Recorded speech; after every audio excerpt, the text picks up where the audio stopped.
lastimosamente no está. Ahora sí ya podemos compartir. Estamos compartiendo con la doctora Salamanca la apertura de este webinar, que esperamos sea del mayor beneficio para todos nosotros. Quizá la doctora Salamanca algunas palabritas. Bueno, agradecer la presencia de todos los colegas, agradecer al OPS por el apoyo que nos brinda para poder compartir la información y poder trabajar ya en el marco de lo que es la vigilancia y el manejo epidemiológico y el manejo clínico de Oropuche. Muchísimas gracias por estar acá y nosotros ahora nos vamos a permitir ceder la palabra a la doctora María de Jesús Sánchez para que pueda presentar al equipo de la OPS y agradecerles previamente. Muchas gracias. Buen día. Muchísimas gracias, doctor Armijo. Un gusto saludarlo. Doctora Salamanca, muy buenos días a todos. Le vamos a agradecer, por favor, que mantengan sus micrófonos cerrados en primer lugar. Y como decía, muchas gracias por el día de hoy. Creo que es un importante webinario para transmitir información sobre este virus que es un viejo conocido de la región, pero que ahora nos está afectando de manera diferente. Y nada más que añadir. Agradecida a todos los participantes. Tenemos 317 personas conectadas. Yo creo que es una gran convocatoria.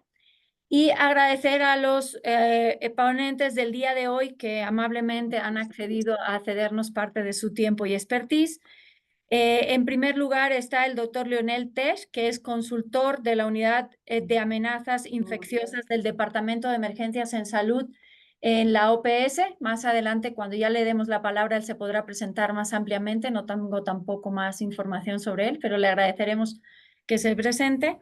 Y al doctor Juan Carlos Celis Salinas, que es médico infectólogo del Hospital Regional de Loreto en Perú, quien va a compartir con nosotros su experiencia en el diagnóstico y manejo clínico de esta enfermedad que han estado enfrentando en esta región del Perú. También le pediré al doctor Juan Celis que haga una breve presentación sobre su trayectoria profesional. Entonces, doctor Armijo, doctora Salamanca, si les parece, le daríamos la palabra al doctor Lionel, quien nos va a hacer el marco, digamos, epidemiológico regional sobre la situación y un poco algunas recomendaciones regionales sobre lo que es la vigilancia de Oropuche en el contexto de la circulación también de otros arbovirus como puede ser el dengue en la región. Si ¿les parece? Comenzamos, doctora Armijo, doctora Salamanca. Y adelante, doctora, por favor, a todos los que tienen sus micrófonos abiertos, por favor, cesar para que no tengamos ninguna interferencia y podamos escuchar a nuestros conferencistas. Adelante, doctor. Creo que el primero es el doctor Juan Celis. No, perdón, es el contexto epidemiológico, el doctor Gresh. Ya, Gresh. Adelante. Perdones. Adelante, doctor Gresh. Gracias. Encantado.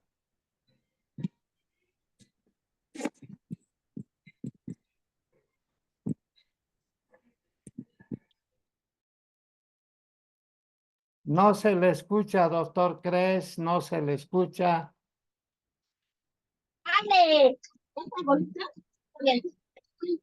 Julia Andrea, por favor, tiene que cesar su micrófono. Adelante, doctor Lionel.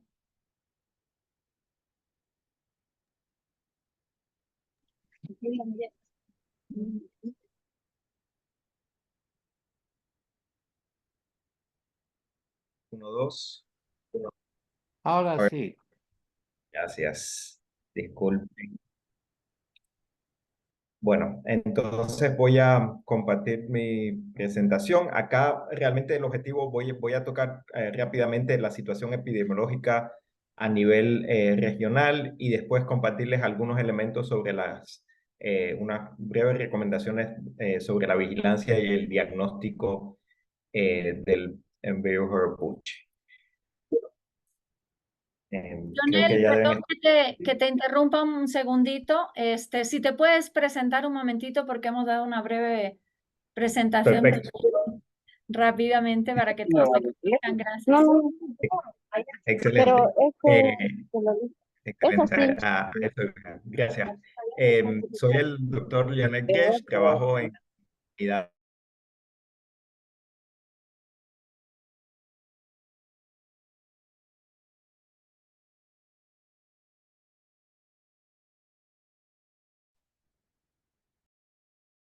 Perdón, Lionel, es que cerré a todos el micrófono y también te cerré a ti, porque es que si no hay mucha interferencia. Entonces, por favor, vuelve a abrir tu micrófono y mil disculpas. Sí. Hola a todas y todos. Soy el doctor Lionel Gesh, trabajo en la unidad de gestión de amenazas infecciosas del Departamento de Emergencias en Salud de la OPS en Washington y he estado involucrado en estos últimos años principalmente en la respuesta del laboratorio frente a la emergencia de virus transmitidos por mosquitos, por arbovirus, pero también virus respiratorios en el contexto de la pandemia de COVID-19 y otros que nos han estado afectando en la región y a nivel global en estos últimos años. Entonces, la idea de esta presentación es presentarles, valga la redundancia, brevemente tres aspectos. Uno, en la situación epidemiológica en la que nos encontramos hoy en día con la circulación del virus Huirapuche.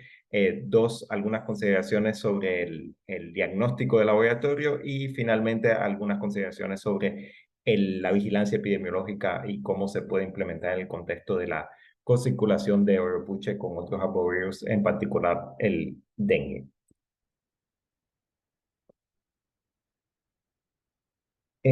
Hasta la fecha, digamos, desde finales del 2023 hasta el día de hoy, se ha detectado la circulación de Huirapuche en 3 países de nuestra región, en Brasil, Perú y en Bolivia. El país donde más casos hemos tenido es Brasil. Acá pueden ver disculpen, pueden ver la situación en Brasil. Hasta la semana epidemiológica 10 del 2024 se han detectado más de 2.300 casos. Este es el desglose de los casos por estado de Brasil y como ven, todos estos casos se concentran en la región amazónica de este país. Acá tienen un mapa donde podemos ver un poco la expansión desde finales del 2023 hasta febrero del 2024 de la circulación del virus. Acá tienen los municipios donde se detectó el patógeno y el color más intenso indica una mayor cantidad de casos. Entonces ven entre finales del 2023 y febrero del 2024 una expansión del virus a muchos de los municipios del estado de Amazonas y también se han detectado casos en los estados de Rondônia, el estado de Acre y el estado de Roraima. Otro país donde se han detectado casos es Perú. Entre la semana epidemiológica 1 y la 8 de este año se han registrado 146 casos de Huirapuche. Estas son las localidades, los departamentos donde se han detectado estos casos. Y como ven, las tres, Loreto, Ucayali y Madre de Dios, colindan, o sea, tienen frontera y realmente pertenecen digamos, a la misma área ecológica del Amazonas. Y como bien saben, también se han detectado 3 casos de Huirapuche en Bolivia, en el departamento del Pando. En este contexto han publicado 2 documentos que pueden ser relevantes y que pueden ser una fuente de información útil para todos nosotros. Una es la actualización epidemiológica de Huirapuche a nivel regional, y de estas actualizaciones es que vienen los mapas que les presenté en la diapositiva anterior. Ha habido varias actualizaciones epidemiológicas, la última publicada el 6 de marzo de 2024, y acá tienen el enlace a la misma. También se publicó a inicios de febrero del 2024 una evaluación de riesgos para la salud pública, que es una evaluación regional que toma en cuenta la información disponible y estima que el riesgo presentado por este patógeno a niveles regionales moderado y que la confianza en la información que tenemos para evaluar este riesgo también es moderada. Este documento también está disponible en el sitio web de la OPS. Quisiera ahora presentarles brevemente el diagnóstico del virus y para esto retomar un poco las características del mismo. Este es en términos de clasificación, la familia, perivulnerabilidades, el género y la especie al que pertenece el género, el virus Horropuche. Es un virus envuelto de genoma de tipo ARN y que tiene la particularidad en comparación con otros, digamos, como por ejemplo el dengue, el chikungunya, el zika, que es un genoma segmentado. O sea, su ARN realmente son 3 segmentos, S, M y L, para pequeño, mediano y grande en inglés. Entonces son esos 3 segmentos genéticos que posee el virus y que puede tener alguna implicación en términos de del ciclo de vida o de la evolución de este patógeno, ya que permite eventos de recombinación si hay intercambio entre diferentes cepas de estos 3 segmentos. Como todo patógeno viral, el análisis de laboratorio, los ensayos de laboratorio que se pueden usar son ensayos de tipo biológicos, que también llamamos directos, o serológicos o indirectos. Rápidamente, en los términos de ensayos biológicos o ensayos directos, tenemos el cultivo viral que detecta las partículas infecciosas. Esto se puede hacer en células o en ratones lactantes. Sin embargo, es una técnica que no se recomienda para diagnóstico porque es una técnica costosa que demanda mucha capacidad y que además te toma mucho tiempo. También se puede detectar el material genético del patógeno, el ARN viral, y esto se hace con técnicas moleculares bien conocidas como la RT-PCR. No tenemos un método para detectar los antígenos de este virus a la fecha, y también se pueden detectar con métodos serológicos los anticuerpos que se producen ante una infección, igual técnicas bien conocidas como ELISA, PRNT y otras. Sin embargo, hay muchas limitaciones en cuanto a la detección serológica de los anticuerpos producidos ante una infección por el virus Horropuche. No existen kits comerciales y la disponibilidad de reactivos para estas técnicas son cuando vemos estos ensayos, primero resaltar que la historia natural de la infección no se ha descrito totalmente. Tenemos todavía mucho por aprender sobre este patógeno. Lo que podemos comentarles es que los métodos biológicos, principalmente la PCR, como les mencionaba, para la implementación de estos métodos, la muestra que se utiliza generalmente es la muestra de suero, que la viremia tiende a coincidir con el inicio de los síntomas agudos y que se puede detectar esta viremia generalmente por 2 a 7 días después de iniciados los síntomas. También hay casos donde se puede detectar el ARN viral en el líquido cefalorraquídeo en aquellos casos que puedan presentar meningitis, que es una complicación relativamente rara de la enfermedad, poco frecuente. También se ha detectado el ARN viral en otros tipos de muestras, como la orina o la saliva. Sin embargo, la sensibilidad en estas no se ha caracterizado muy bien, entonces la muestra recomendada para el diagnóstico molecular sigue siendo el suero. Como les decía, también se pueden usar métodos serológicos. Los anticuerpos producidos ante la infección por el virus Horropuche se pueden detectar generalmente a partir del 5º día después del inicio de los síntomas, también en las muestras de suero. También se pueden detectar en el líquido cefalorraquídeo. Sin embargo, como les mencionaba en la diapositiva anterior, tenemos muchas limitaciones en cuanto a la disponibilidad de reactivos para estos métodos.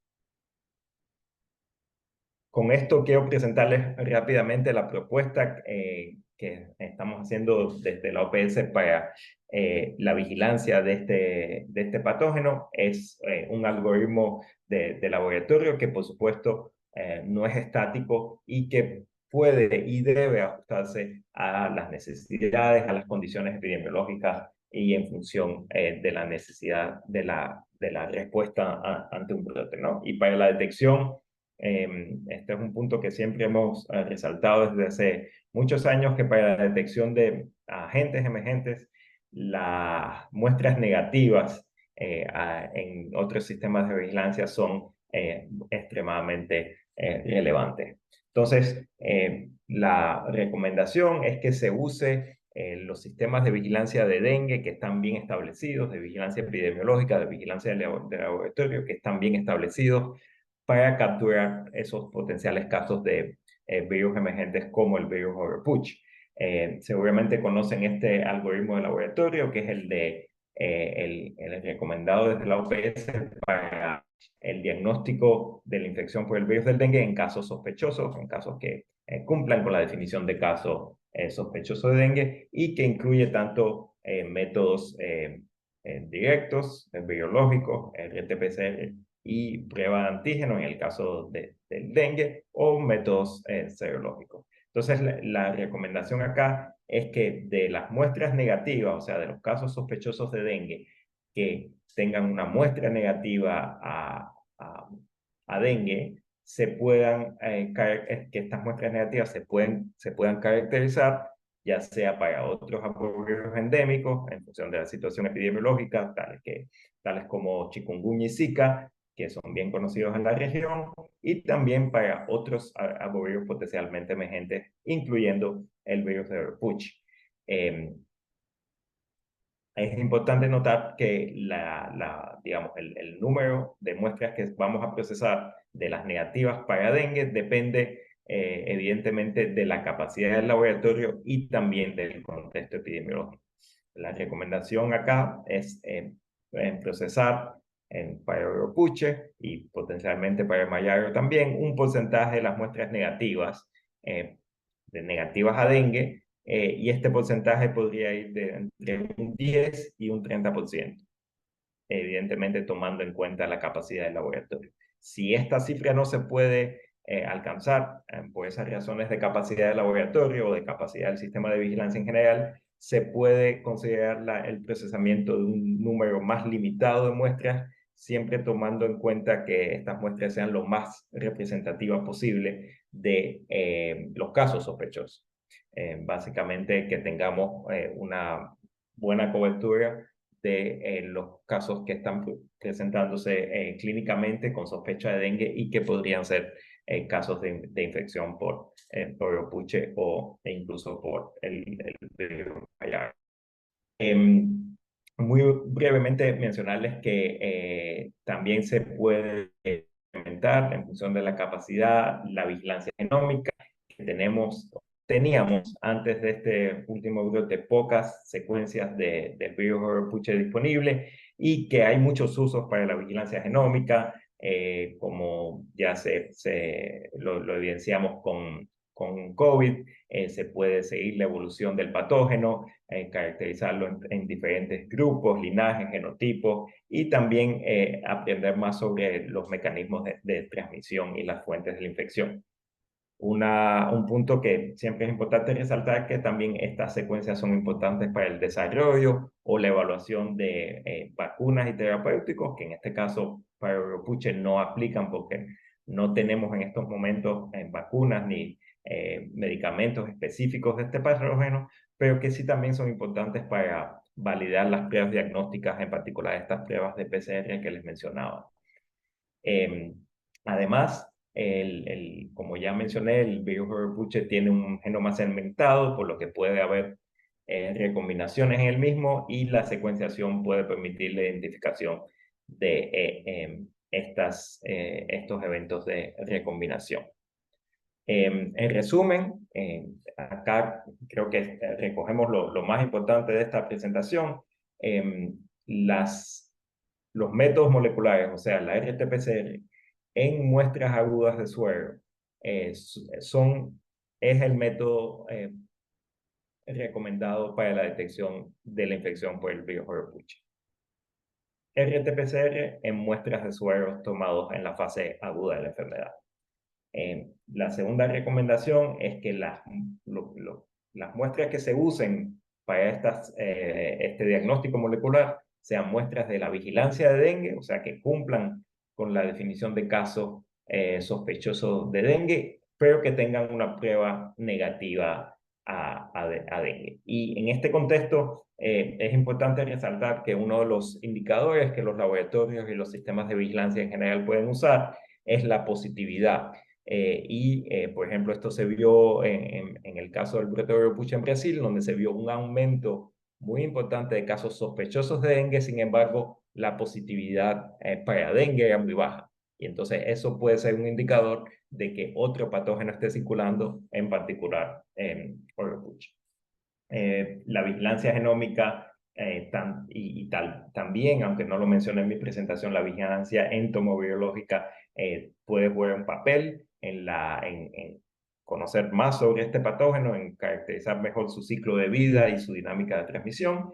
Y finalmente, como este patógeno es un arbovirus emergente, se recomienda que la confirmación de los casos sea evaluada usando el anexo 2 del Reglamento Sanitario Internacional para que se pueda eventualmente notificar siguiendo los mecanismos de este reglamento a través de los centros nacionales de enlace de cada país.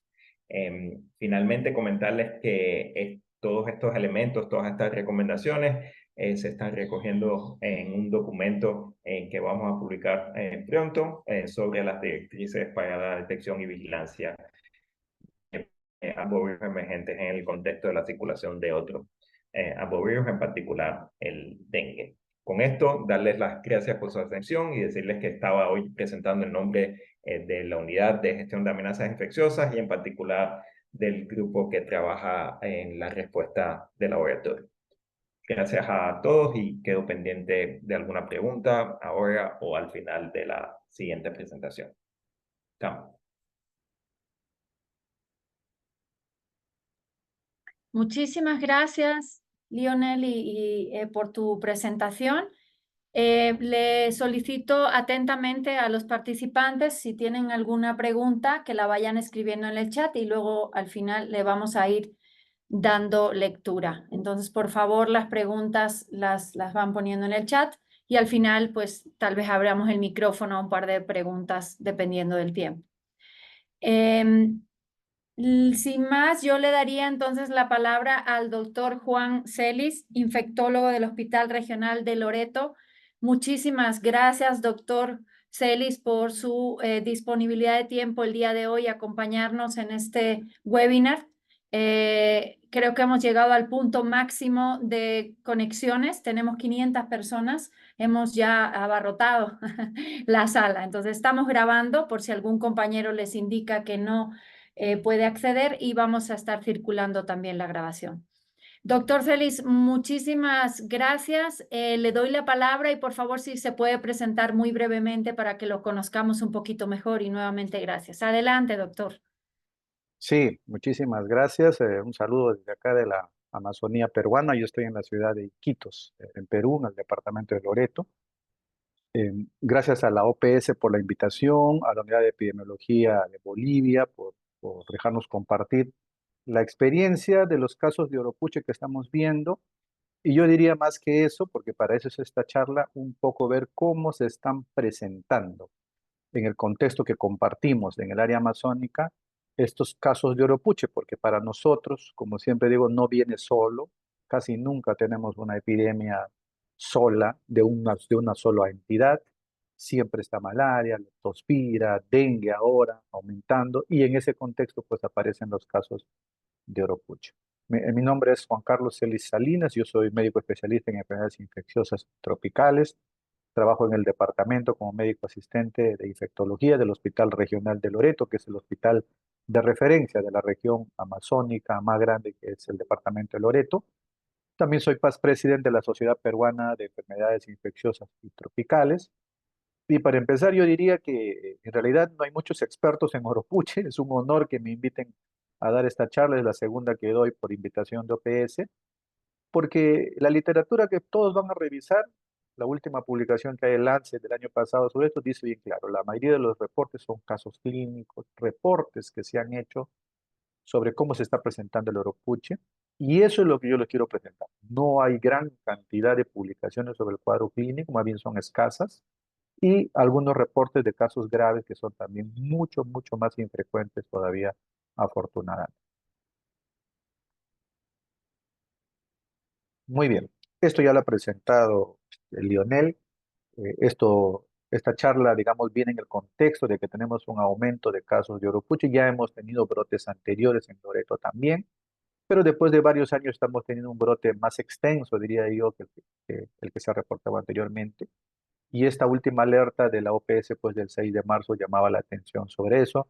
Yo pensaba que era el único que estaba viendo casos raros y, y de repente aparece esta alerta. Y de ahí radica la importancia de estas reuniones. Como yo siempre digo, los médicos que estamos atendiendo a los febriles, cuando tenemos un caso atípico, necesitamos que las unidades de vigilancia genómica, vigilancia laboratorial y la vigilancia que se hace en general nos avisen qué está sucediendo porque para nosotros pues podría ser un cuadro atípico de dengue, por ejemplo, al inicio, y resulta que eran cuadros de oropuche, ¿no? Por eso es importante esto. Bueno, no tengo conflicto de intereses para esta presentación. Voy a hablar un poquito, una introducción sobre lo que son las condiciones, ¿no? Para los brotes de arbovirus en la Amazonía. Creo que tenemos una situación bien importante que estamos compartiendo todos los países amazónicos, incluyendo Bolivia. eh, ¿Cómo hacemos el abordaje del síndrome febril indiferenciado? Ese paciente que viene con fiebre a nuestra posta, a nuestro centro de salud, a nuestro hospital, y que a veces nos sale negativo para malaria, negativo para dengue, y nos encontramos con este dilema actual, por ejemplo, con oropuche, ¿no? Voy a describir estos 4 o 5 casos de oropuche que hemos tenido oportunidad de hospitalizar, cosa que es, digamos, atípico, lo que uno pensaría que oropuche pues, es un cuadro muy leve, ¿no? Pero si hay un porcentaje que se hospitaliza y de repente tenemos un gran brote, es posible que nuestras unidades, nuestros hospitales, nuestros centros de salud aumenten la carga, digamos, de atención, como lo hace, por ejemplo, dengue cuando hay brotes grandes, y se convierte en un problema adicional para nuestras unidades, para nuestro sistema de atención primaria, ¿no? Y por último, algunas recomendaciones que creo yo en ese contexto. Muy bien. Siempre inicio cualquier presentación, yo soy médico especialista en infecciones y esto para mí es fundamental, ¿no? O sea, las enfermedades no están solas, tienen un contexto biopsicosocial, yo diría en todas las enfermedades de las cuales podamos conversar, y más aún en enfermedades tropicales o que están asociadas a vectores, como en este caso. Pero yo diría, para no hablar todo de esta teoría, ¿qué nos está pasando actualmente en la Amazonía? Y estoy seguro que ustedes comparten. Hemos tenido intensas olas de calor. Hemos tenido la más grande sequía del río Amazonas, sobre todo en la parte de Brasil. En Loreto también lo sentimos, un gran descenso histórico de los niveles del río Amazonas. Pero a eso también hay que asociar las condiciones sociales excepcionales que están aumentando. Y lo voy a decir con toda franqueza. Todos sabemos que en la región amazónica está aumentando la minería ilegal del oro y eso está moviendo muy mal, digamos, las condiciones en que están desarrollándose los movimientos sociales y económicos en nuestras zonas de frontera. Siempre ha habido, digamos, hace muchos años narcotráfico, pero también en este momento la frontera Perú-Brasil, Perú-Colombia se está viendo tremendamente afectada porque grupos eh, de cultivo ilegal de la coca se están apoderando de zonas donde hay poca vigilancia.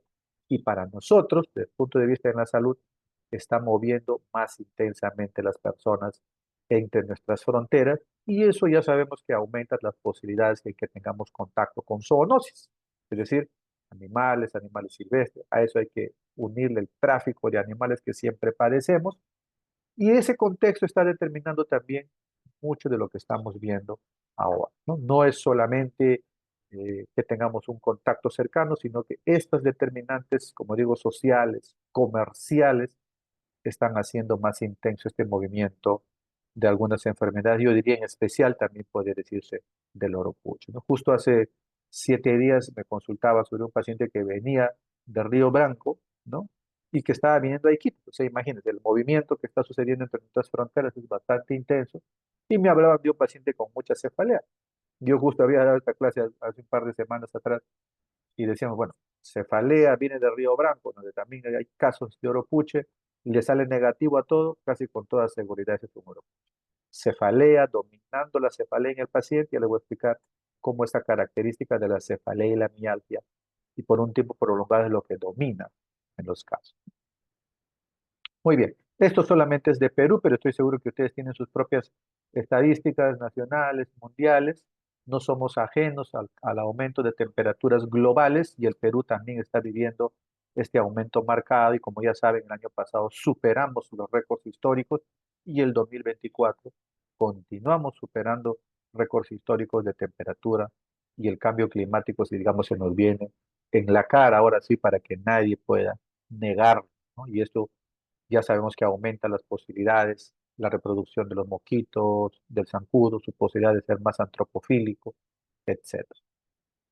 Muy bien, solamente como un ejemplo, acaban de escuchar hace como 4 días se batió un récord mundial en Brasil sobre sensación térmica, pero en Perú también tenemos estos récords históricos de temperatura, como digo, en el 2024 todavía continúa, ¿no? Bien, solamente unas palabritas para decir sobre este cambio climático. No es cierto para mí, y eso lo pongo como una posición como especialista también, que esto sea un antropoceno, porque cuando dicen eso para mí me suena como que pues el campesino que está cultivando o que barre con 1 hectárea para su alimento, que toda la vida lo ha hecho en la Amazonía, pues sí, es igual de responsable del cambio climático que las corporaciones de la soya, la carne, nuestro sistema de consumo, ¿no?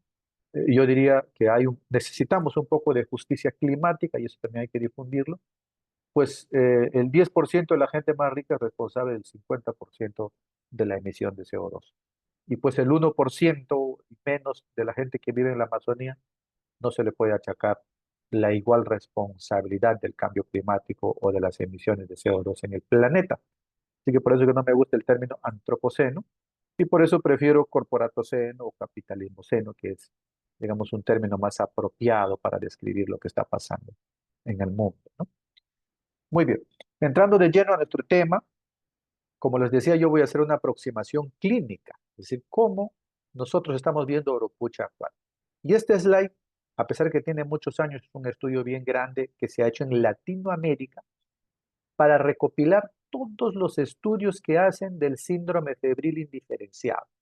Es decir, ese paciente que le llega a Bolivia en la posta en el centro de salud con fiebre, ¿no? Y que uno no sabe lo que es. Al inicio siempre hacemos nuestra gota gruesa, vemos nuestro hemograma y tratamos de buscar algún foco. Es decir, no está tosiendo, no tiene diarrea, no tiene una herida, entonces yo le llamo síndrome febril indiferencial. Yo estoy seguro que ustedes tienen, y por regiones también, diferentes brotes. Pero ¿qué es lo importante? Porque yo al inicio, les cuento como clínico, me sentía un poco decepcionado cuando tenía un febril y ya le hice malaria, no era, le hice 2, 3 gotas gruesas, no era, le hice leptospira, hasta a veces me atreví a darle tratamiento porque me parecía leptospira, llegaba el examen, no es, dengue, no es, le corría para otros arbovirus y a la semana me decía, doctor, no es mayaro, no es dengue, no es fiebre amarilla, que es lo que principalmente corrían en ese tiempo. Entonces, había muchos pacientes que no tenían una etiología, ¿no? Sin embargo, eran fiebre, fiebre, y como no hacían pues signos de alarma para hospitalizarlo, lo manejó ambulatoriamente. Seguramente a muchos de ustedes les pasa. Cuando vi este estudio, como que me tranquilicé un poco y dije, bueno, este estudio, ¿qué resume? Ha resumido todos los estudios hasta el 2017 que se han hecho grandes sobre este síndrome febril indiferencial. Es decir, estamos hablando de estudios que han hecho paneles de PCR, ELISAs, para ver de qué se tratan estos síndromes febriles. Y yo solamente quiero que se concentren en esta parte celeste que estoy marcando acá. En todos los estudios, en todos, entre un promedio de 50%, porque hay estudios que votan hasta 70, 80%, no hay causa. Es decir, no se sientan tan mal cuando no encontraron una causa porque tienen una fiebre ahí, como ha pasado, por ejemplo, a nosotros ahorita que ha llegado Oropucha hace un par de meses, no había causa. Entonces, ¿qué será? De repente será caraparo, virus guaroa, virus Iquitos, y como se demoran los diagnósticos, yo estaba concentrado en el manejo, que es lo que hacemos los clínicos siempre, porque si no me llega un PCR, nadie tiene en su posta un PCR para diagnosticar un virus raro, pues estoy preocupado por los signos de alarma y lo estoy manejando a veces como si fuera un dengue, si se me quiere complicar, si vomita, pero nada más, porque ya tengo malaria negativa, no me parece leptospira, etc. ¿Qué significa? Que estos estudios, no, mire, no etiología, el 50% en promedio de estos tremendos estudios que se hacen con estudios de PCR no tienen una etiología. Significa que es muy probable que haya unos virus más raros, así como se encontró virus Iquitos, virus Madre de Dios, que son rearreglos del oro puche. Pues puede haber otros también no identificados. Y el clínico se enfrenta constantemente a este problema. Y este trabajo lo resume muy bien, porque es una colección de muchos trabajos que se han hecho en varias partes del mundo, ¿no? Entonces, eso, llamar la atención sobre el porcentaje enorme que hay de síndrome febril indiferenciado y que no tienen una etiología que uno pueda decir, este es el virus responsable de esta fiebre.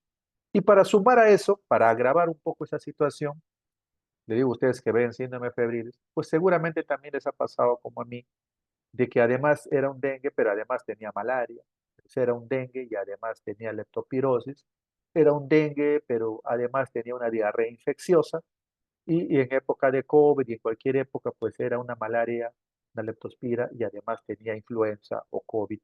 Y las coinfecciones en países como el nuestro, donde co-circulan muchas enfermedades, pues ese 2% puede quedar bastante corto y de repente ser más en épocas como esta, donde por ejemplo en mi región ahorita hay demasiado síndrome febril sin causa.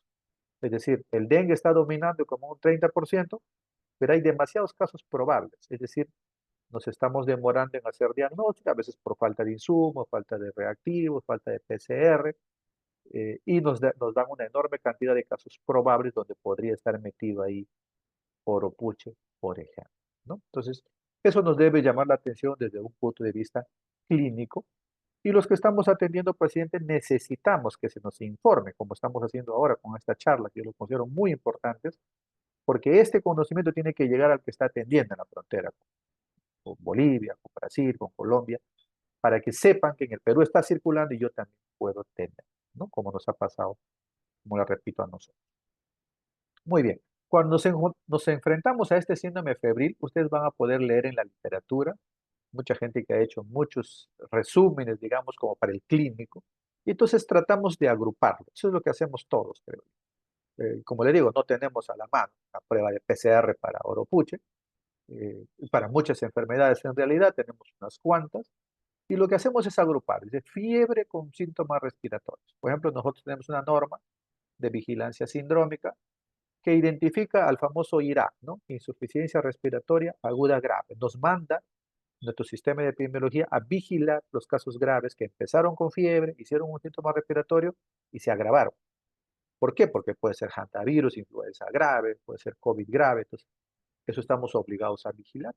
Pero si agregamos en un término general que este paciente con fiebre hizo falla respiratoria, pues el diagnóstico es inmenso, es grande, por eso es que necesitamos vigilancia. Yo no voy a poner esa enorme lista a todo paciente que viene con fiebre y síntomas respiratorios. Lo que necesitamos los clínicos es que la vigilancia nos diga, doctor, en esta zona donde usted está trabajando, la frontera amazónica de Bolivia, en este momento están circulando 5 entidades las más frecuentes, ¿no? Vamos a poner un ejemplo. Está dominando dengue, tiene un poco de leptospira, hay un poco de malaria en su zona y se ha metido oropuche, para que la enfermera y el médico que están atendiendo digan, ah, y ahora viene la pregunta, pero ¿cómo se está presentando el oropuche? Y de eso es lo que vamos a hablar. Fiebre con ictericia seguramente tienen, miren las posibilidades. Fiebre con diarrea, hay que pensar en una serie de entidades. Nosotros tenemos mucho Campylobacter aquí en la Amazonía. Fiebre con rash, fiebre con convulsiones, fiebre con manifestaciones hemorrágicas. El diagnóstico diferencial es enorme, es grande. Como digo, no voy a poner toda esa lista, pero para que vean que no es tan fácil para una persona que está atendiendo un paciente tener pues todas esas enormes posibilidades y ponerme a hacer diagnóstico diferencial de todo eso. Necesitamos los clínicos trabajar en conjunto con epidemiología para que ellos y el laboratorio de vigilancia nos esté diciendo permanentemente qué está pasando, como por ejemplo ahora con Oropucho. Este estudio también ya hablaba de esto, me gusta este resumen porque aquí como que sumó la prevalencia. Es cierto que dengue domina la epidemiología desde hace muchos años, pero acuérdense que hemos tenido el 2015 brote de Zika, hemos tenido brote de chikungunya, y cada cierto tiempo, pues alguno de estos arbovirus puede dominar al resto.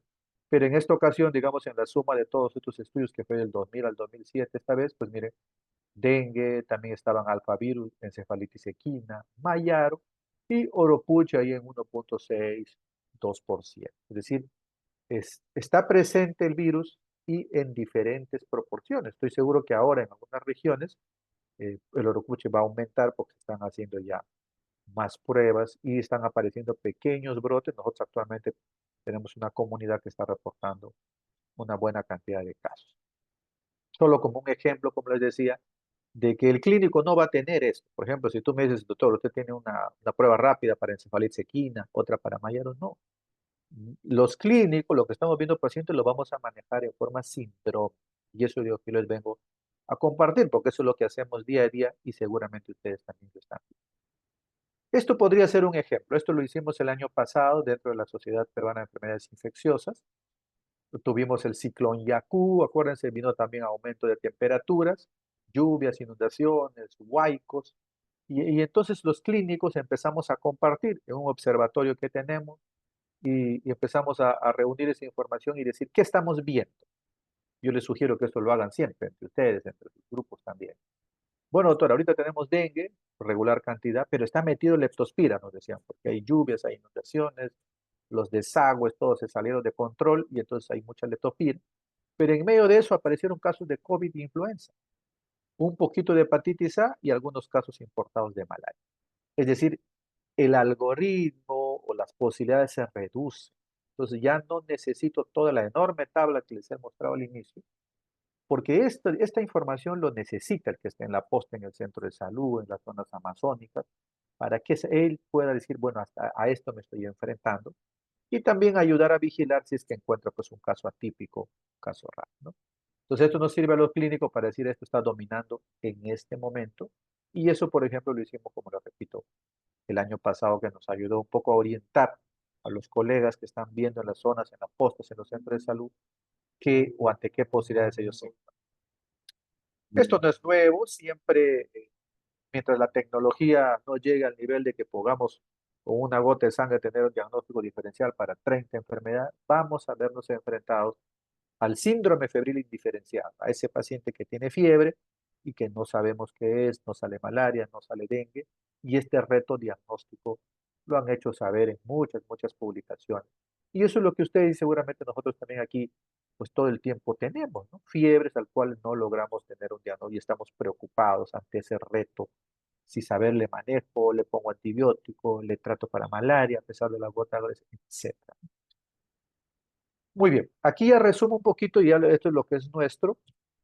Y si estamos en zona amazónica, estoy seguro que ustedes también tienen más o menos esta secuencia, ¿no? Que es un paciente que viene con fiebre, nosotros usualmente le buscamos un foco, la garganta, está tosiendo, tiene una diarrea, tiene una herida, no hay. Entonces pasa a ser un síndrome febril sin foco, lo que se dice indiferenciado.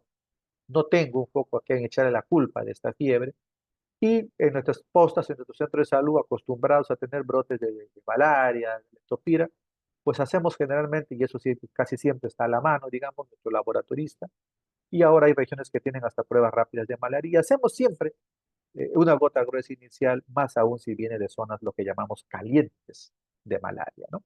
No tiene que hacerse en todo lado, pero nosotros esto es lo que hacemos.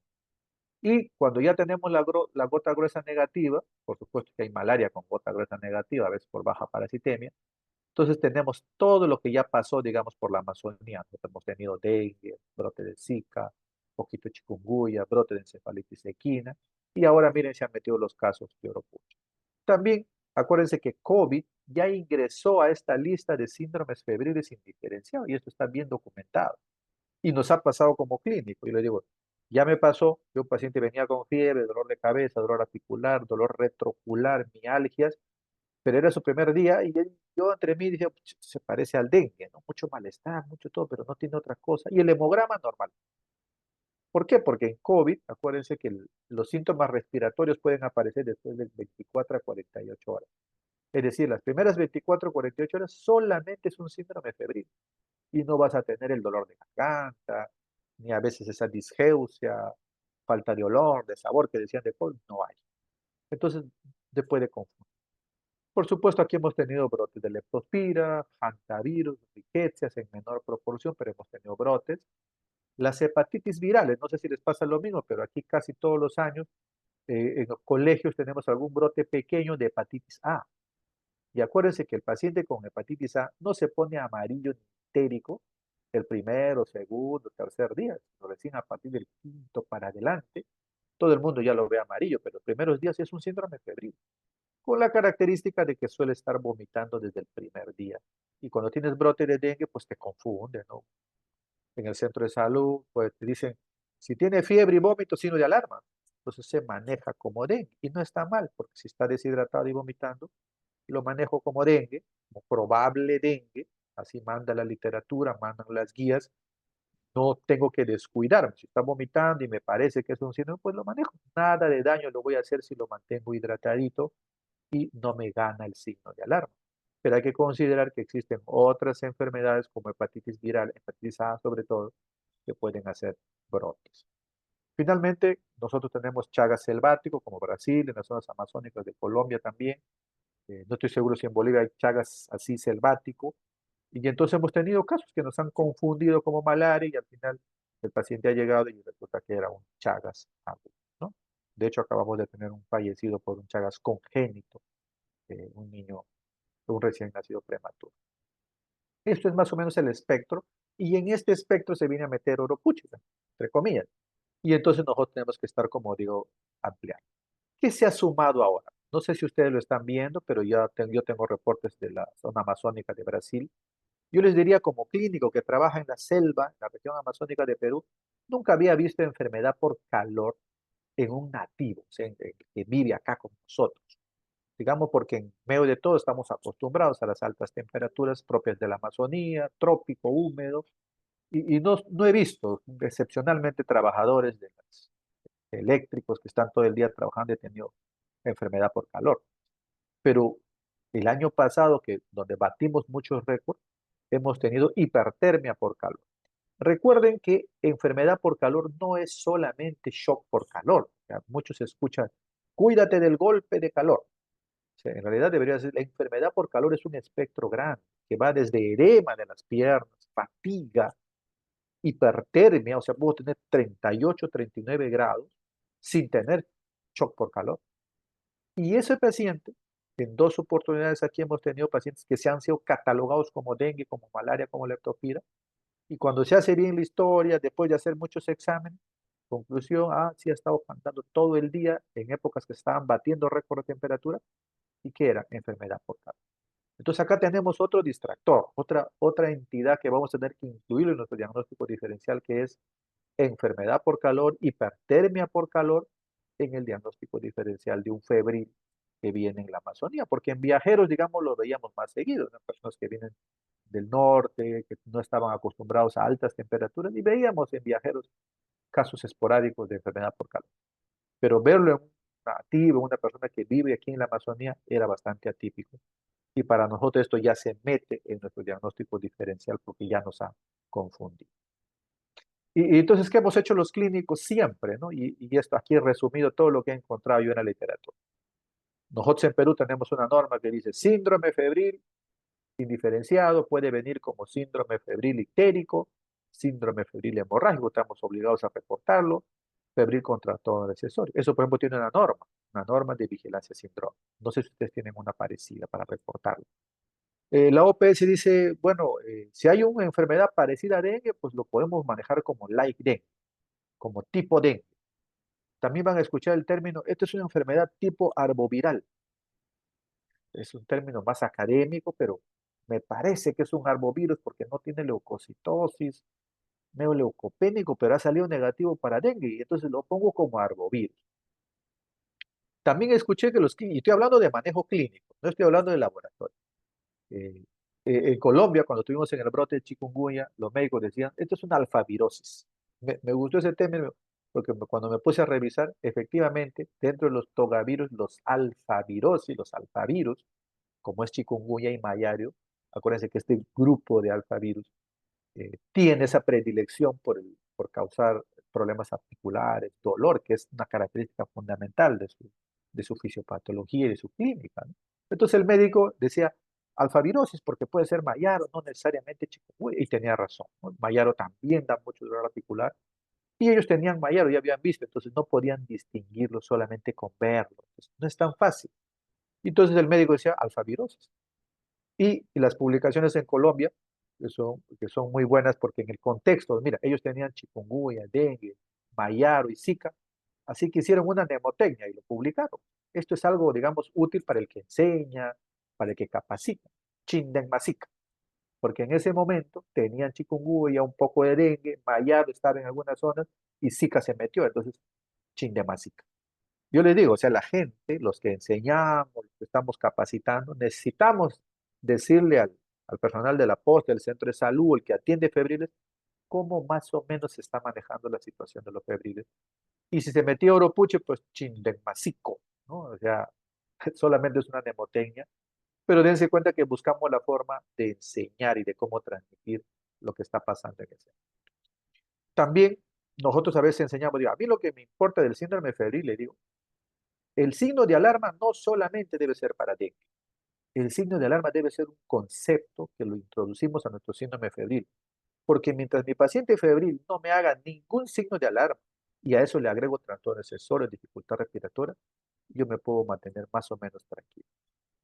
Pero ningún febril que ya tiene signos de alarma debe ser mantenido en una posta porque voy a necesitar ayuda.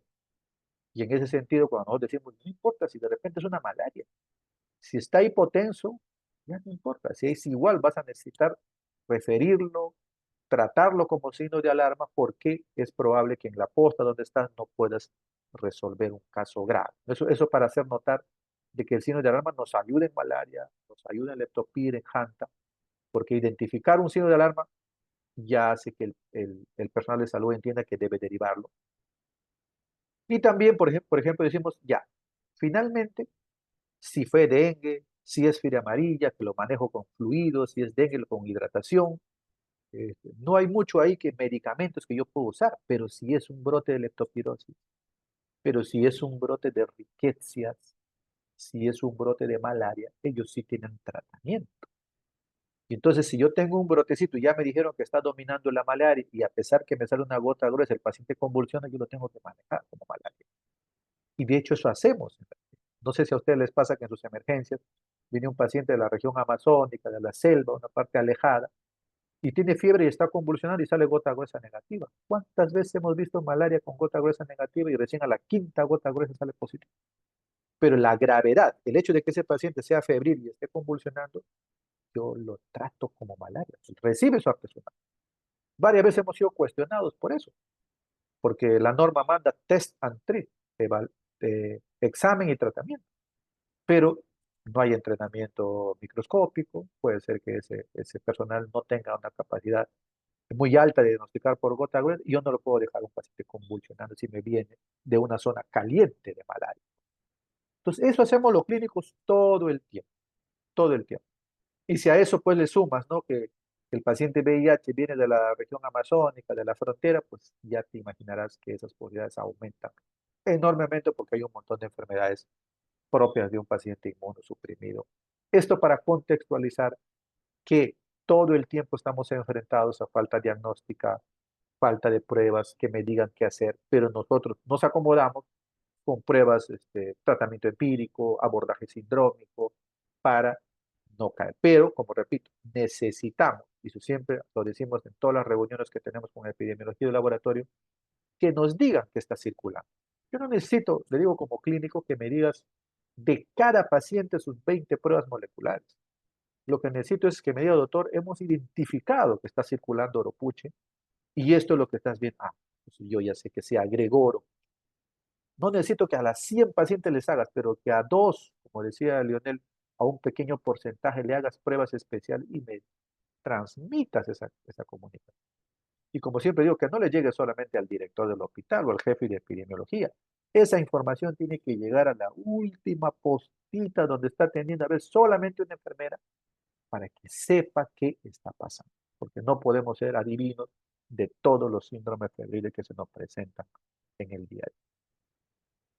Esto solamente es un ejemplo, por cuando vean que se combina, se mete en el brote de chikungunya, se mete dengue y por ahí unos pequeños casos de malaria. ¿Y qué concluyen los clínicos? O sea, los médicos dicen, bueno, se metieron dos virus. No hay forma clínica de que uno pueda con certeza, un algoritmo que me permita clínicamente decir, esto era malaria, esto era chikungunya, se confunde. Entonces eso pasa todo el tiempo. Cuando ya vemos mucho chikungunya, decimos, no, yo ya le conozco al chikungunya. Si vemos mucho Zika, yo ya le conozco al Zika. Pero todos los médicos no tienen esa expertise y no van a tenerlo nunca todos. Necesitamos transmitir esos conocimientos como estamos haciendo precisamente ahora. Para hablar ya propiamente del Oropucha, a mí me llamó la atención estos casos que estábamos viendo. Afortunadamente tenemos un estudio que está haciendo la Universidad de Duke con un PCR bien amplio de casi 32 enfermedades. Y en ese contexto recibimos este reporte de OPS, empezamos a recibir pruebas moleculares y ELISAs también, donde nos advertían, como ya presentó Lionel, pues de que en Loreto, Cayali, Madre de Dios, todos están frontera con Brasil, con Bolivia también, Colombia, se está presentando y el brote parece estar expandiendo, porque yo no había escuchado que en Bolivia todavía había casos y me parecía raro porque compartimos, como digo, un intercambio permanente. Entonces, esta información nos ayuda a nosotros a aterrizar, digo, esta literatura. Esto es de Perú, pero no es nuevo, como decía la doctora, ya hemos tenido brotes hace muchos años, de hecho en Iquitos ha habido brotes ya, algunos de ellos han sido recatalogados como virus Iquitos, virus Madre de Dios, tengo que poner el nombre propio a las regiones que tenemos aquí, pero Oropuche ya estuvo presente y ahora me parece que es un brote más grande del que vimos antes y está en curso, no sabemos todavía hasta dónde puede expandirse. Solamente para decir que de este grupo, ¿no?, de vulnerabilidad, del género Buñavirus, pues Oropuche es uno de ellos. Acá hemos tenido virus Guaroa también, y otros virus de otras familias como chikungunya, mayate. Todos ellos se pueden presentar con un síndrome febril indiferenciado. Bien difícil que tengan una característica exclusiva como chikungunya, que es más propensa a la articulación, o Zika, que tiene ese rash medio característico cuando ya ves mucho tiempo. Pero en una región como la nuestra, como la suya, donde está mezclado pira amarilla, donde hay todavía casos de leptospira, malaria, pues todos estos arbovirus se pueden mezclar con parásitos o bacterias. Esto solamente para hacer notar está asociado, no hay mucho, si ustedes realmente buscan la literatura, especialmente esta publicación última de Lancet del año pasado, pues resume bien claro, ¿no? No hay mucho conocimiento sobre los reservorios. Sabemos que viene de animales silvestres, se ha identificado en estos perezosos de 3 dedos en Brasil. Sabemos que los culicoides han sido atribuidos, digamos, pero hay muchas preguntas todavía si algunas variedades de Aedes o Culex pueden transmitir Oropucha. Entonces, y luego las características de la viremia, no sé cómo le llaman ustedes ahí a los culicoides, en Brasil creo que es genos. Acá le decimos manta blanca a todos los que son muy pequeñitos, como flebótomos, tienen esa característica parecida, y a los pequeñitos les decimos manta blanca, son muy pequeñas y de hecho causan más picazón que las grandes. Y esto lo tenemos en todas las regiones amazónicas y no sabemos cuánto tienen que ver los pájaros u otros primates. Muy bien. ¿Qué es lo que empezamos a notar cuando empezaron a aparecer estos casos? Inicialmente sin diagnóstico, pero cuando tú tienes acostumbrado a ver como nosotros malaria, dengue, leptospira, sabes, por ejemplo, que en dengue, pues la fiebre no puede pasar de 5 o 6 días. Ver un dengue con 7 días de fiebre ya nos hace sospechar en otra cosa. Sabemos que la leptospira tiene mucho dolor de pantorrilla y está asociada a contacto con aguas estancadas, quebradas, etcétera, desagües, por ejemplo. Y sabes que malaria puede dar un escalofrío muy intenso y te ayuda como clínico, pero de repente aparece un grupo de pacientes refiriendo mucha cefalea y esto quiero que quede como el mensaje. Yo nunca había visto pacientes con dengue, leptospira, malaria, tuvimos todo aquí un poco de mayar, virus Caraparo, grupo C, virus Iquitos, había visto un síndrome febril que se quejara de tanto dolor de cabeza. Tanto es así que este paciente tuvo que hospitalizarse, y eso es lo excepcional, porque ustedes saben que los arbovirus, el 90% de los casos se manejan ambulatoriamente, como el dengue. Pero que este paciente llegue refiriendo que no soporta el dolor de cabeza, doctor, ya ha ido a la posta, metamisol, dipirona, me he ido por acá al centro de salud, me he ido al hospital, a la emergencia, y siempre me ponen lo mismo, es decir, analgésicos. O me ponen me calma un rato, pero vuelve. Entonces este paciente, miren, viene con una historia cuando llega con nosotros 9 días después. Y su síntoma al que él lo trae no es la fiebre, porque él tuvo fiebre y lo controlaba con el paracetamol.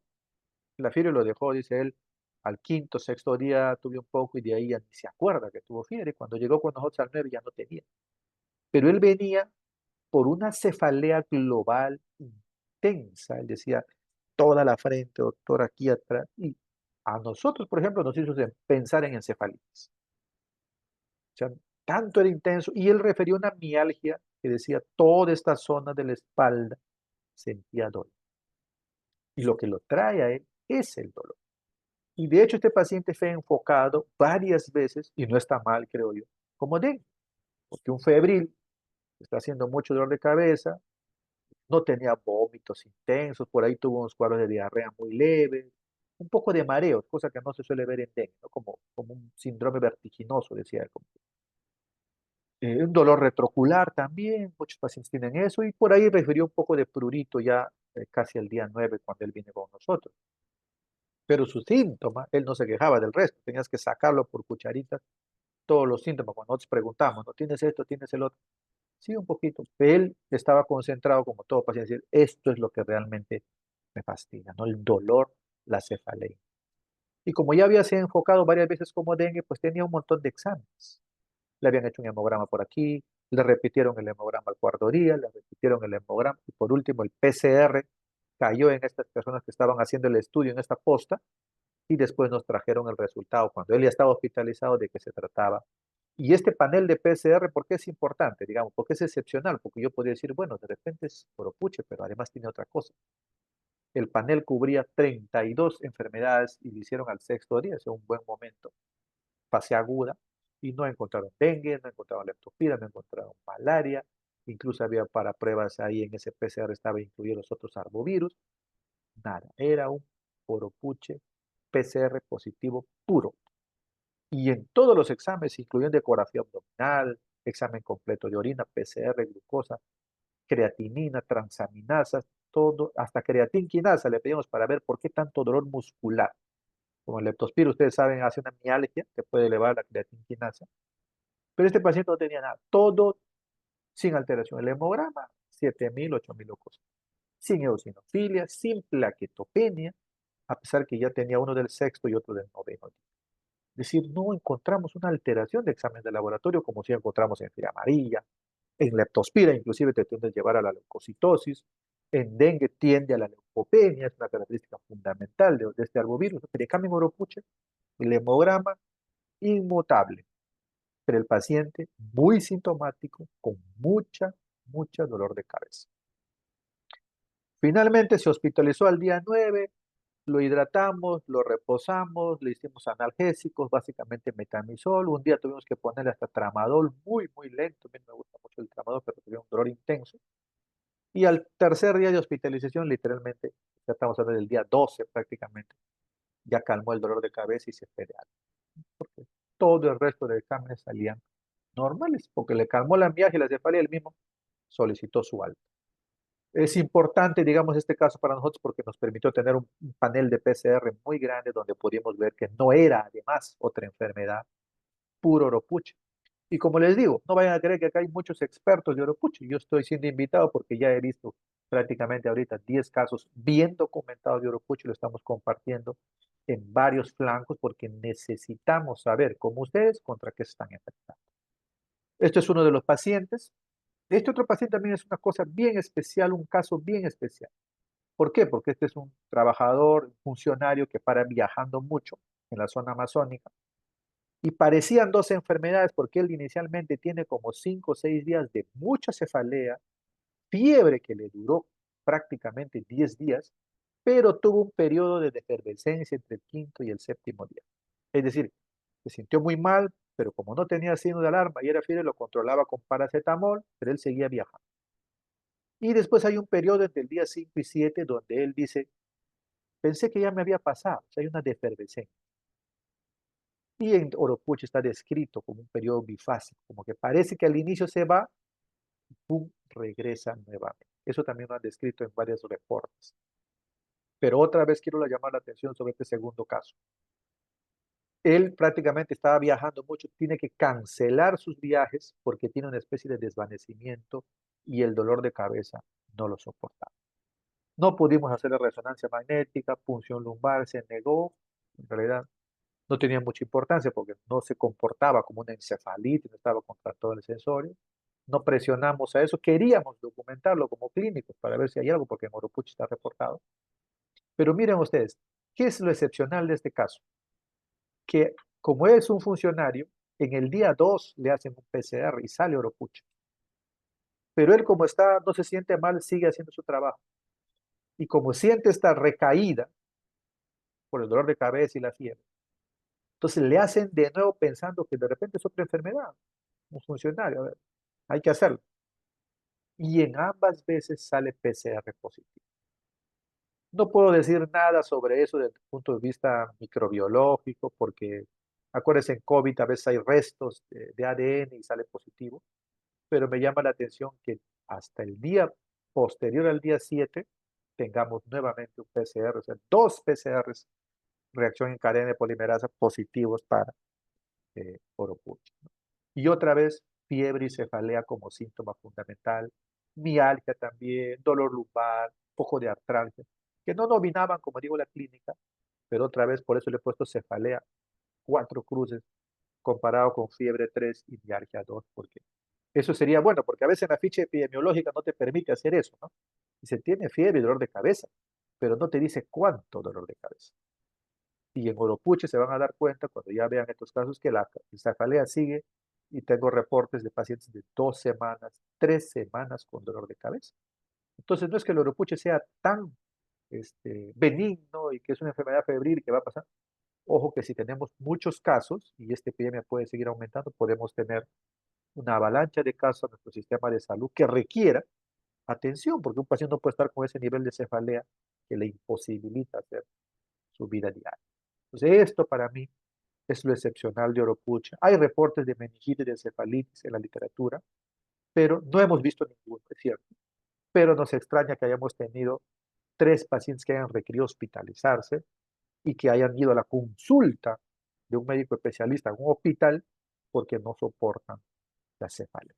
Entonces, no es tan que no me hace nada o que se puede manejar ambulatoriamente, sí, pero puede hacer que una posta de un centro de salud tenga demasiado y necesiten atención de enfermería para su tratamiento, ¿no? Estos son 2 casos adicionales, solamente para hacer notar otra vez que no hay plaquetopenia, es decir, se le acercó un poco, pues la doctora me dice, pero ponlo cuánto, le digo, es más, sí, doctor, más de 140, 170, muy poquito.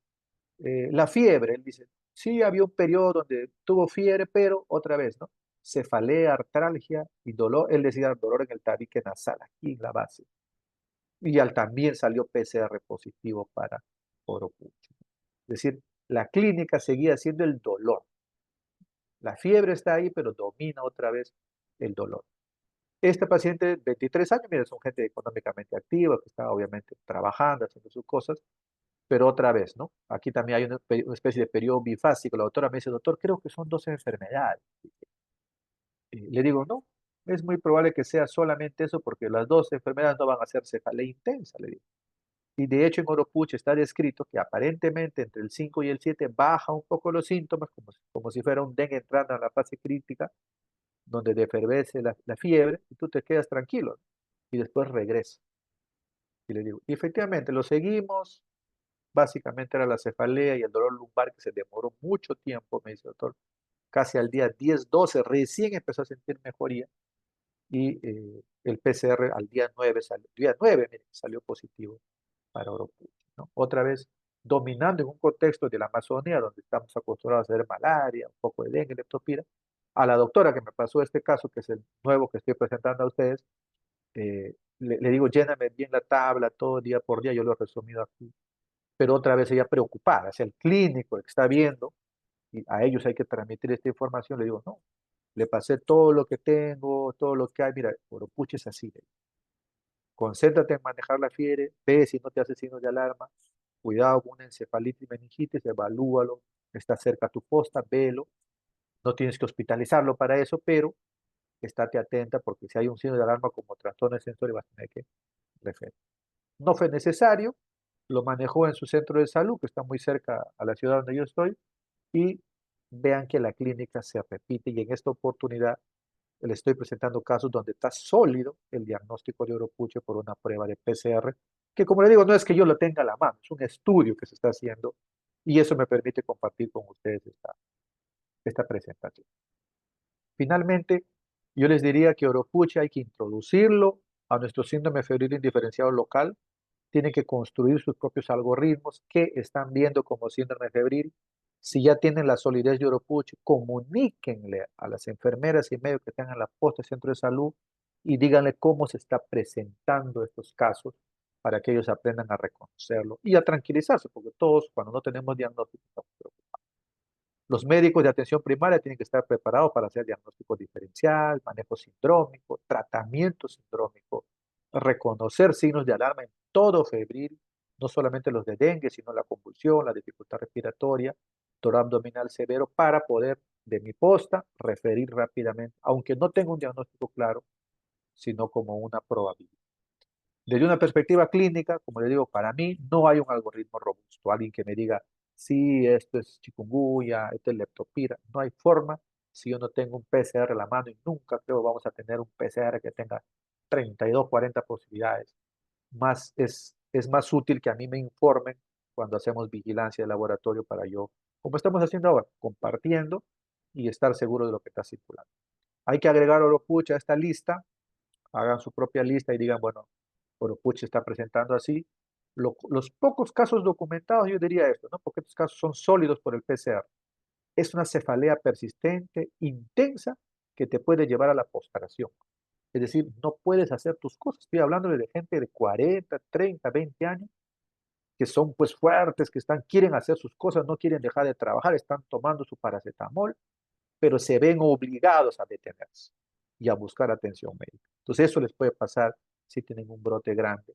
Y entonces la enfermera y el médico que tenga una posta en un centro de salud se va a ver en problemas si es que no estamos reportando bien esto. La fiebre puede durar, esto es excepcional, ¿no? Yo siempre repito, en leptospira, en malaria no diagnosticada, sí, pero una fiebre que dure 10, 12 días, cuidado. Entonces hay que comunicar que esto sí es posible. No se reportan alteraciones de exámenes de laboratorio. Esto es un concepto que está escrito en los reportes publicados y nosotros lo hemos corroborado. No tengo una leucopenia, ni leucocitosis, el paciente está ahí. No tengo elevación de transaminasas, la proteína C reactiva ni se eleva, el examen de orina normal. Por eso es que ese paciente lo mandan a la casa, cuando en realidad el hombre ya no soporta el dolor de cabeza. Entonces, hay que considerar dentro de nuestro algoritmo estas posibilidades. Como siempre, como nos pasó en COVID, nos pasa en toda epidemia, pues cuando hay una enfermedad nueva, reemergente, como en este caso, todo el personal de salud, técnico sanitario, enfermera, médico, obstetriz, necesitamos saber y estamos en un proceso de aprendizaje. Por eso es que agradezco este webinario, porque todos necesitamos eso. Este proceso que suele durar 2 semanas, 1 mes, 2 meses, de acuerdo a dónde estamos, pues se puede acortar, como un seminario como este, que si alguien ya vio casos en Bolivia, pues empieza a compartir sus casos y de esa manera acortamos esa brecha que a veces puede durar mucho tiempo si es que no tenemos un sistema de salud articulado que esté compartiendo la información. Doctora, muchísimas gracias. Eso es lo que yo quería presentarles. Si hay alguna pregunta, encantado. Muchísimas gracias, doctor, por esta muy interesante presentación que nos ha hecho. De verdad, muchísimas gracias por dedicarnos el tiempo. Creo que ha estado muy clara, muy amena y muy comprensible todo lo que nos ha presentado. Tenemos unas preguntas que la gran mayoría han sido ya respondidas porque la formularon anterior a su presentación en relación a las sintomatologías. A ver que las vuelvo a encontrar, se me pierde el chat. Como tengo varias pantallas acá, se me va perdiendo. Pero creo que la gran mayoría ha quedado respondida porque nos hablaban de coinfecciones, si el tratamiento era como el tratamiento de dengue. Había una en cuanto a las muestras, aquí están llegando algunas más. A ver. Había una, no sé si la has podido leer, Leonel, en cuanto a el tiempo de las muestras desde un área rural, estaba bastante al principio. A ver, que como sale... Sale todo lo que sale está en el chat, está un poco... ¿Cuánto tiempo de sobre? ¿Cuánto tiempo básicamente puede permanecer las muestras, por así decirlo, en tránsito en un área rural? Algo así era la pregunta. Perdón, es que no la encuentro ahí. Sí, sí, la estoy viendo acá. No sé si Yo quieres como que la... veo un montón de mensajitos y me resulta muy difícil encontrarla. Sí, Claro. ¿la ubicaste? Sí, la ubiqué y puedo responderla si te Adelante, parece por favor. bien. Sí, Ok. adelante. De hecho, lo tengo en una diapositiva y lo podemos añadir a al documento que vamos a compartir, pero básicamente es las recomendaciones para el transporte y la conservación de las muestras son las mismas que para otros patógenos. Evidentemente, denme un segundo acá. Sí, entonces, bueno, evidentemente siempre por medidas de bioseguridad es importante garantizar el triple empaque de las muestras. Recordarles que el triple empaque no necesita ser necesariamente el triple empaque que usamos para envíos internacionales que están muy bien regulados, sino simplemente que tengamos esas tres capas que permitan que si algo pasa con el envase inicial, no pongamos en riesgo la salud de los que están transportando o de los que están recibiendo esas muestras. Entonces hay sistemas de triple empaque sencillos, pero sí siempre es importante resaltar esto porque además, si bien Puche no presenta digamos, un riesgo muy importante en términos de contaminar un personal de salud. Cuando se maneja la muestra, sí puede estar presente en esa misma muestra. En un caso sospechoso puede ser otro patógeno, como bien se mencionaba en la presentación clínica, ¿no? Entonces puede incluso llegar a ser un hantavirus o incluso en Bolivia un arenavirus. Entonces, solo resalto este punto del triple empaque. Y la recomendación realmente es enviar la muestra en las primeras 48 horas después de la toma. Si se pueden enviar en este periodo de tiempo, entonces las muestras se pueden mantener refrigeradas a 2 a 8 grados. Se pueden enviar o se deben enviar a esta misma temperatura en frío. Si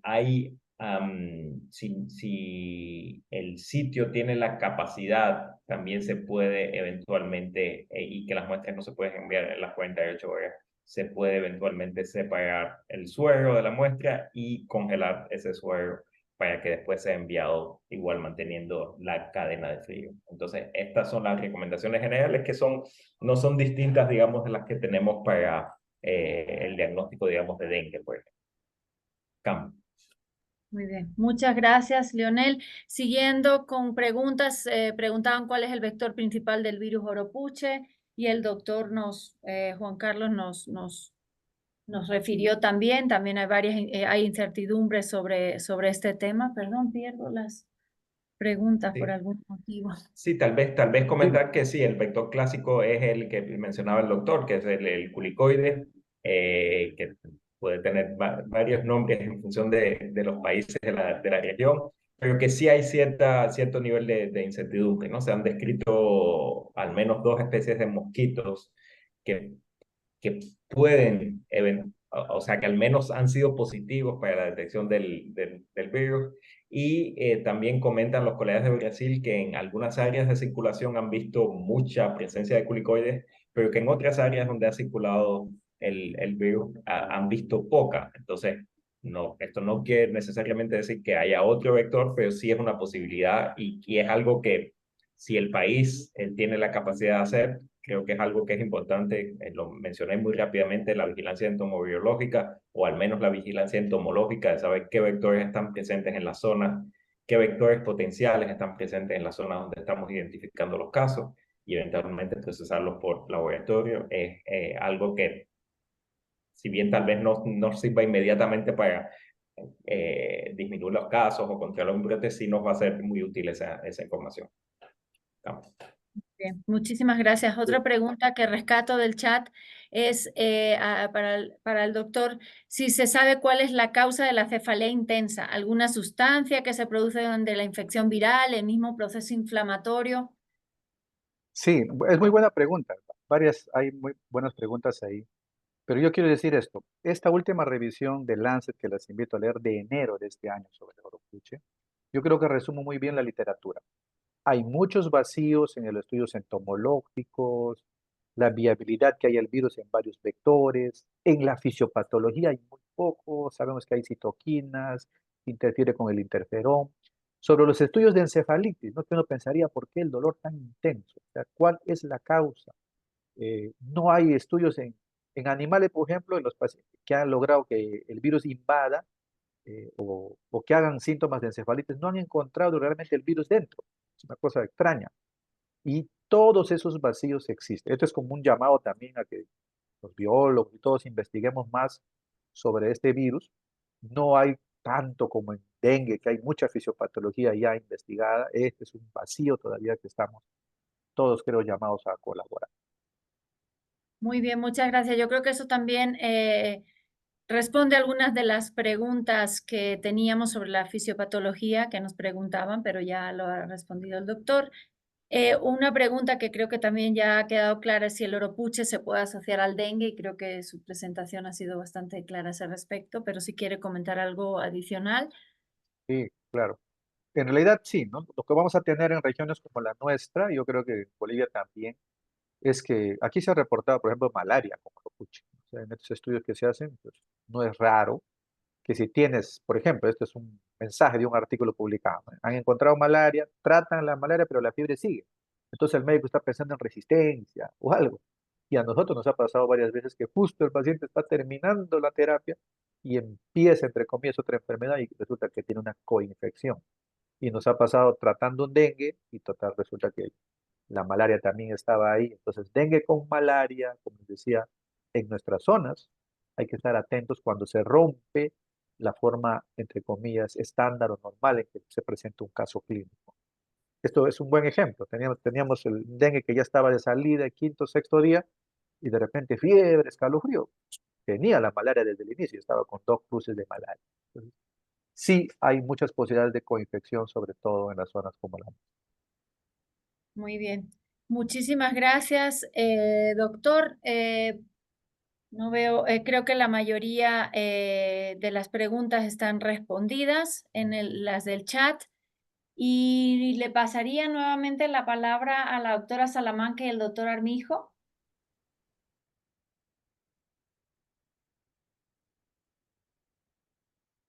Ahí están.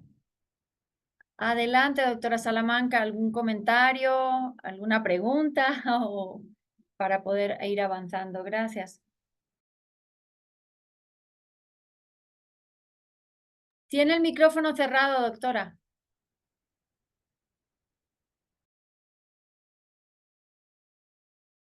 No escuchamos.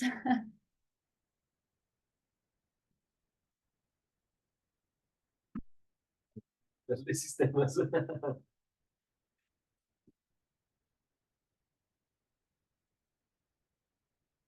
Mientras tanto, a ver, ha entrado otra nueva pregunta. ¿Existe algún juego de primer sondas consenso a usar que sean recomendados para el diagnóstico de oropuche? Leonel. Sí, excelente. Igual voy a rápidamente compartirles de nuevo la presentación. Igual les podemos incluir la diapositiva correspondiente. Disculpen que acá está. Ok, entonces este es el protocolo que hemos recomendado a nivel regional, que se ha validado en particular en Brasil. Fue desarrollado por Felipe Nabeca de Fiocruz en Brasil y es el que está usando hoy en día Brasil, ya descentralizado en todos sus estados para la detección de casos tanto de Mayaro como de Verpuche. En el caso de Verpuche, detecta el segmento S, uno de los 3 segmentos que le mencionaba. Es una detección, entonces, la misma reacción se detecta tanto el segmento S del virus Verpuche como el virus Mayaro. También se puede incluir un control interno. Y ha sido validado, como les mencionaba, en varios laboratorios a nivel de la región. Tenemos un protocolo resumido que también podemos compartir y tenemos para los laboratorios de referencia, podemos también compartir los reactivos, digamos, los primers y las sondas, y de hecho es algo que hemos hecho en varios países, incluyendo recientemente en Bolivia. Solo mencionar que, por supuesto, esto no quiere decir que no se puedan usar otros ensayos, solo que este está bien validado con mucha información disponible, y que si algún laboratorio o país piensa en usar alguna otra prueba molecular, que esto se haga solamente después de una validación adecuada. Cambio. Muchísimas gracias, Leonel. No sé si sigue la doctora Salamanca, el doctor Armijo. ¿Se han podido solucionar el tema del micrófono? Doctora Salamanca, doctor Armijo. Sí me gustaría.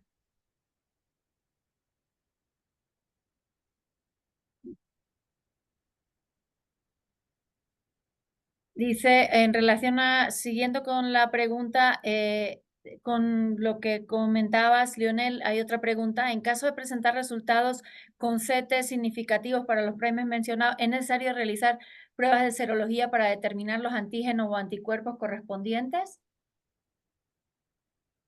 No, realmente el diagnóstico, bueno, como saben, ¿no? Una de las ventajas del diagnóstico molecular es que es un diagnóstico confirmatorio. Esta técnica tiene muy buena sensibilidad y especificidad. Entonces, no hay, digamos que para fines de diagnóstico, no hay necesidad de hacer otra prueba. Ya con fines de investigación podemos pensar en pruebas serológicas para ver la evolución de los anticuerpos o estudios adicionales. Pero digamos que para el diagnóstico, estrictamente para el diagnóstico, con un resultado positivo con esta prueba, se confirma tanto un caso de Verpuche como un caso de Mayaro. Muy bien, gracias. Aunque yo me quedaría con algo muy importante que el doctor Celis ha comentado, y es el tema de para qué tendríamos que utilizar la vigilancia epidemiológica, ¿no? Más allá de ir confirmando cada caso, realmente es para ir guiando ese diagnóstico clínico de lo que está circulando en cada región. Pero entiendo yo, y me podrás confirmar, Leonel, que no es el objetivo confirmar cada caso que tiene sintomatología compatible, sino que es para fines de vigilancia epidemiológica y ir guiando a nuestros clínicos, como muy bien el doctor estaba indicando, ¿no? Totalmente de acuerdo. El doctor lo dijo muy bien, y creo que realmente es una prueba de laboratorio como herramienta de vigilancia. Entonces, sí, en esos casos que mencionaba que están hospitalizados, o sea, eso sí creo que nos ayuda a tener un diagnóstico de laboratorio para cada uno de estos casos. Y de nuevo, no tanto para manejar el caso, o sea, no para manejar el caso, sino para caracterizar mejor la enfermedad. El doctor mencionó bien la importancia de que se detecten los signos de alarma y que se dé tratamiento en función de la presencia o no de esos signos de alarma. Entonces, la herramienta de laboratorio la vemos realmente como una herramienta de vigilancia, Véngase, Y Pilar, creo que el compartir. doctor lo mencionaba también, para que el personal clínico sepa lo que está circulando, lo que está potencialmente circulando en su zona, en función de lo que circula en zonas y países aledaños. No sé si el Gracias, doctor Celis Tito. quiere Muy bien. añadir cambios. Y para aclarar que la recomendación nuestra no es ir confirmando casos, ¿no? Uno por uno. Exacto. Muy bien. No sé, doctor Celis, si quiere añadir algo a este tema de diagnóstico de laboratorio clínico, Sí, o ya. Sí, adelante, por no favor. he visto que han repetido la Está bien. pregunta de tratamiento, solamente aclarar pues que este tratamiento es sintomático. Y si domina la cefalea, yo les diría, mira, hemos llegado al extremo, que no me gusta usar tramadol o AINES. Solemos empezar con hidratación, paracetamol bioral, trepamos un poquito al metamizol, a dipirón, y a veces con eso es suficiente, ¿no? Pero en un paciente hemos tenido que usar tramadol, pues, dolor muy intenso. Pues hay que ir escalando, yo diría, para un clínico muy lento en la escala del manejo de la cefalea. Obviamente tengo que examinar si no hay rigidez de nuca, si no tiene trastorno del sensorio, porque ahí ya estamos hablando de un signo de alarma neurológico. Estos pacientes tenían cefalea, pero no hay rigidez de nuca, no hay trastorno del sensorio para pensar en encefalitis, meningitis. A mí también me preocupaba cuál es la fisiopatología de esto, ¿no? Hemos hecho hasta senos paranasales, pensamos en sinusitis. Nada, es una cefalea con mucha mialgia. La fisiopatología no está bien descrita de por qué es así realmente.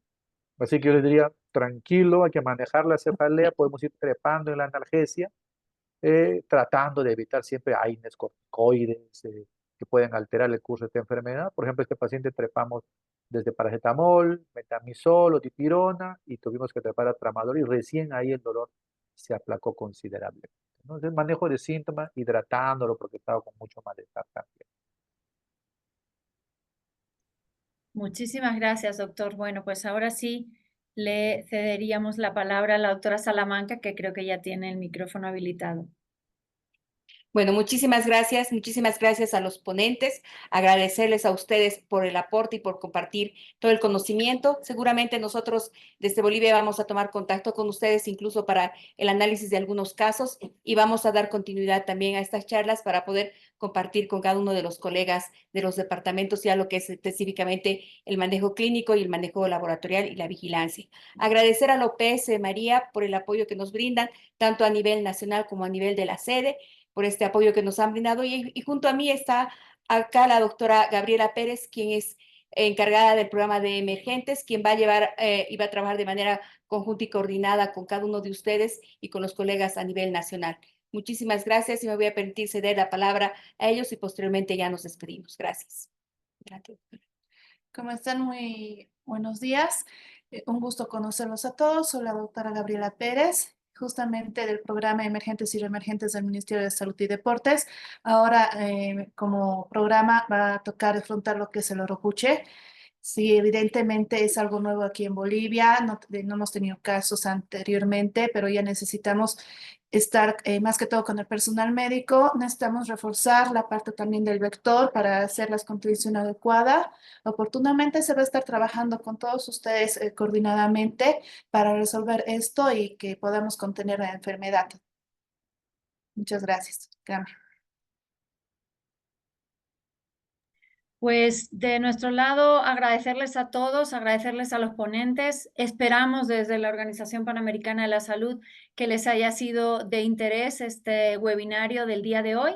Y como dice la doctora Salamanca, pues con gusto le estamos dando la grabación para que ustedes la puedan distribuir a nivel nacional. Mantuvimos 500 participantes, la sala llena durante toda la reunión y me parece que eso demuestra el interés que existe en el país por conocer más sobre este tema y por mi lado es todo. Muchísimas gracias Lionel y Juan por la participación el día de hoy y seguro que los vamos a seguir llamando para otras cosas para apoyo a Bolivia. Muchísimas gracias, muy amables, buenos días de parte de la organización. Buen día. Gracias, buen día.